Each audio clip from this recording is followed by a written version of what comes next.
भगवान गए तो वहाँ पे 20,000 सैनिक थे। जैसे भगवान उतरे तो सारे सैनिक भगवान को देखते ही देखते रह गए। एक ने बोला ये देखो पीताम्बरी कितनी अच्छी है, एक ने बोला कि ये देखो भगवान की चाल कितनी अच्छी है, एक ने बोला चाल छोड़ो तुम ये हार देखो, फिर दूसरे ने कहा तुम हार छोड़ो भगवान के केस देखो। फिर भगवान कब गए कब रुक्मणी को उठाकर ले गए किसी को पता नहीं चला। जैसे ही भगवान ले गए तो रुक्मी आया, रुक्मणी का बड़ा भाई। उसने पूछा कि रुक्मणी कहाँ गई, और पूछा कि रुक्मणी कहाँ गई और तुम लोग क्या कर रहे थे। बोले अभी यहाँ पे एक पुरुष आया था, हम तो उसे ही देख के लग गए, उसकी चाल, उसका हार, उसकी पीताम्बरी, उसके नूपुर, उसके केस, ये सब देखते रह गए। उसका मुहार नहीं चला वो कब ले गया।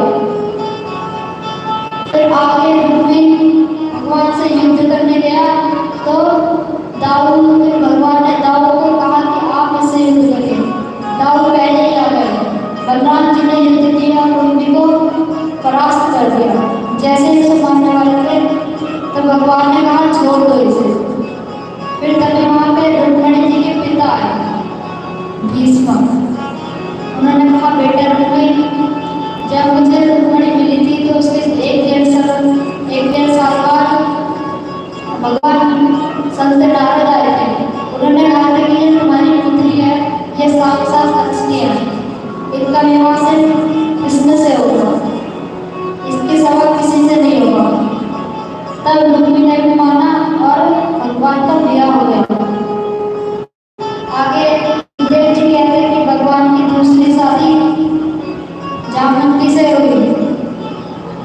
जामवंती जी की बेटी थी, एक भालू से हुई भगवान की शादी। भगवान की दूसरी शादी एक भालू से हुई। फिर आगे पूछते हैं कि ये कैसे हुआ। फिर उन्हें कथा सुनाते बोलते हैं कि एक भगवान की द्वारिका में एक वो था सत्राजीत के पास एक मणि थी, सर्वंतक मणि, जिसको रोज अगर 10 घंटे पूजा की जाए तो वो 8 बार सुनाती थी। कोई दिक्कत नहीं, वो वहीं पे दिखाया ना होटल जो कौन कौन है सत्राजीत।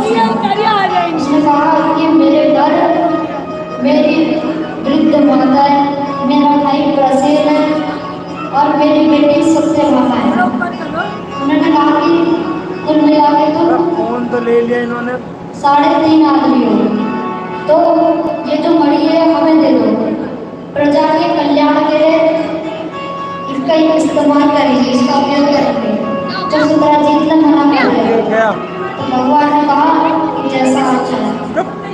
भगवान ने अपने लिए कुछ नहीं मांगा था, प्रजा के हित के लिए, प्रजा के कल्याण के लिए मांगी वो बड़ी, अपने हित के लिए नहीं मांगी।